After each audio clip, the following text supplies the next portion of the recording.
देख रहे हैं सिटी इंडिया न्यूज चैनल हक की आवाज। पैराडाइज फंक्शन पैलेस महबूब नगर।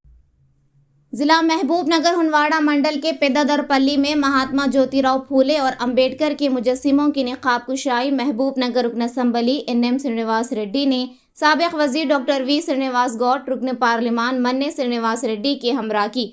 इस मौके पर NM श्रीनिवास रेड्डी ने कहा कि महात्मा ज्योतिराव फूले और डॉक्टर BR अम्बेडकर कौम के मेमार हैं।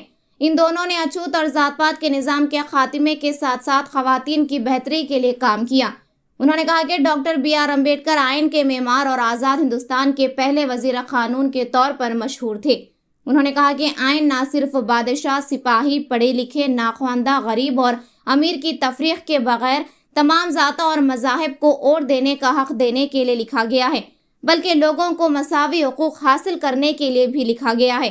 फूले को पसमानदा तबकात की बेहतरी के लिए, लड़कियों की तालीम के लिए, समाजी इस्लाही तहरीक में एक अहम शख्सियत समझा जाता है। उन्होंने कहा कि महात्मा ज्योतिराव फूले और इनकी अहलिया सावित्रीबाई फूले हिंदुस्तान में खवातीन की तालीम के अलमबरदार थे। मजीद कहा कि उन्होंने खवातीन और पसमानदा ज़ातों के लोगों को तालीम फराहम करने के लिए काम किया। ऐसी अजीम शख्सियात के मुजस्सिमों की निकाब कुशाई खुशी की बात है। इस मौके पर MP वेंकटेश, सिराज खादरी, कांग्रेस पार्टी के कायदीन और कारकुनों ने शिरकत की।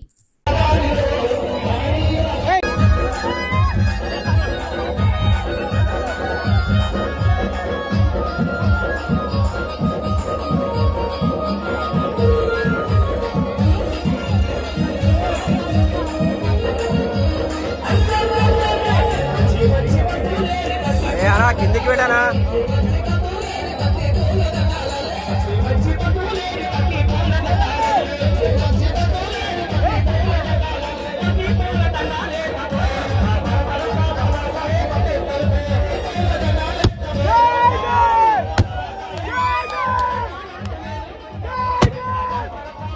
ఎందుకు మిగిలిపోయిందంటే మిగతా కార్యక్రమాల గురించి అందరం చెప్పుకున్నాం.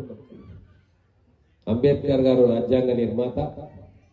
ఈ దేశంలో దళితులకు, బడుగులకు ఒక ఆత్మగౌరవాన్ని ఇచ్చి అందరితో పాటు మేము కూడా నడవగలము, పరిగెత్తగలము, భారతదేశ వికాసంలో మేము కూడా సమాంతర భాగస్వాములము, మా హక్కు అని చెప్పి ఎలుగెత్తి చాటిన వారు అంబేద్కర్ గారు. అలాగే జ్యోతిబా పూలే గారు. ఎందుకు ఈ రోజు విగ్రహం పెడతా అనగానే నేను నా వంతు సహకారం నేను ఇయ్యాలి అని నేను ఎందుకు అనుకున్నానంటే, ఈ రోజు భారతదేశానికి కావాల్సింది విద్య, భారతదేశానికి చదువు కావాలి అని చెప్పి మొట్టమొదటిసారిగా బయటికి వచ్చి ఆ చదువు కోసం ఆ రోజుల్లో, ఈ రోజులంటే చదువు చాలా సులభంగా దొరుకుతుంది, కానీ ఆ రోజుల్లో విద్యకు దూరమైన సమాజాన్ని విద్యకు చేరువ చేయాలన్న ఒక తలంపుతోటి ఒక్క పూలే గారు కాదు, వారితో పాటు వారి సతీమణి సావిత్రిబాయి పూలే గారు.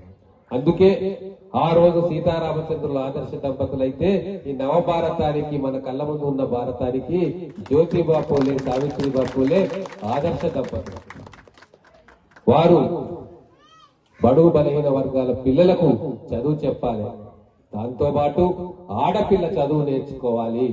చదువు ఆడపిల్లలకు దూరంగా ఉండకూడదు, వాళ్ళు చదువుకుంటేనే సమాజం బాగుపడుతుంది అని మొదటిగా గుర్తించి ఆ రోజున్న బ్రిటిష్ పాలకులను కూడా ఒప్పించి ఆ చదువు కోసం స్వయంగా వాళ్ళే ట్యూషన్లు, పాఠాలు చెప్పిన సందర్భం మనం గుర్తుకు తెచ్చుకోవాలి. ఈయన అమ్మలు, అక్కలు ఉన్నారు, చాలా మంది పెద్దలు ఉన్నారు. నేను ఒకటే చెప్తా ఉన్నా, ఈ రోజు చదువుకు మించిన అస్త్రం ఇంకోటి లేదు. సమాజంలో బతకాలంటే మన పిల్లలు చదువుకోవాలి. ప్రభుత్వాలు ముందుకొచ్చినాయి, ప్రభుత్వ పాఠశాలలు ఏర్పాటు చేస్తుంటాయి, ప్రైవేట్ కాలేజ్ పాఠశాలలు కూడా ముందుకొస్తా ఉన్నాయి. ఈరోజు ఒక్క మాట మీ అందరికీ చెప్తా. నెల్సన్ మండేలా గారు ఒక మాట అన్నారు. నెల్సన్ మండేలా అంటే కొంతమందికి తెలియవచ్చు, కొంతమందికి తెలియకపోవచ్చు. చీకటి ఖండం ఆఫ్రికా, సౌత్ ఆఫ్రికాను స్వాతంత్రం తెచ్చిన మహనీయుడు. గాంధీ గారు చూపిన మాటలో అహింసా పద్ధతిలో ఆ నల్ల జాతులకు అందరికీ కూడా స్వాతంత్రం తీసుకురావడానికి ఏకతాటి మీద నడిపించి 30 ఏళ్ల పోరాటం చేసిండు. 22 ఏళ్లు జైల్లో మగ్గిండు. అక్కడున్న ప్రభుత్వాలు జైల్లో వేసినా కూడా హింస వైపు పోలే, అహింస వైపు పోయిండు. బయటకు వచ్చిన తర్వాత తెల్లవాళ్లకు, అక్కడ ఉన్న ఆఫ్రికన్స్ కు మధ్యలో వైషమ్యాలు ఉంటే అవి ఉండకూడదు, కలిసిమెలిసి బతకాలి. జరిగిన తప్పులన్నీ జరిగినాయి, ఇప్పుడు అందరం కూడా ఈ దేశ పౌరులమే, అన్నదమ్ముల్లాగా కలిసి ఉండాలి అని చెప్పి అందరినీ కూడా సౌత్ ఆఫ్రికా జాతి మొత్తాన్ని కూడా ఏకతాటిగా నడిపించిన మహనీయుడు నేషనల్ నెల్సన్ మండేలా. వారేమన్నారంటే ప్రపంచాన్ని మార్చగలిగే ఆయుధం విద్యనే. కేవలం విద్య ద్వారా మాత్రమే ప్రపంచాన్ని మనం మార్చగలము. ఆ విద్య మన పిల్లలకి ఇయ్యాలి అని చెప్పి వారు చాలా సందర్భాల్లో చెప్పారు. అంబేద్కర్ గారు కూడా ఇదే చెప్పింది. రాజ్యాంగం ఇస్తున్న నేను ప్రపంచంలో ఎక్కడ లేని విధంగా అమెరికాలో గాని, బ్రిటన్ లో గాని, మిగతా దేశాల్లో ఆ దేశం ఆవిర్భవించిన తర్వాత, వాళ్ళు రాజ్యాంగం రాసుకున్న తర్వాత ఎన్నో సంవత్సరాల తర్వాత వాళ్ళకు ఓటు హక్కు వచ్చింది. కొన్ని 50 సంవత్సరాల తర్వాత, కొన్ని 100 సంవత్సరాల తర్వాత, కొన్ని 150 సంవత్సరాల తర్వాత అందరికీ ఓటు హక్కు కల్పించబడ్డది ఆ దేశంలో.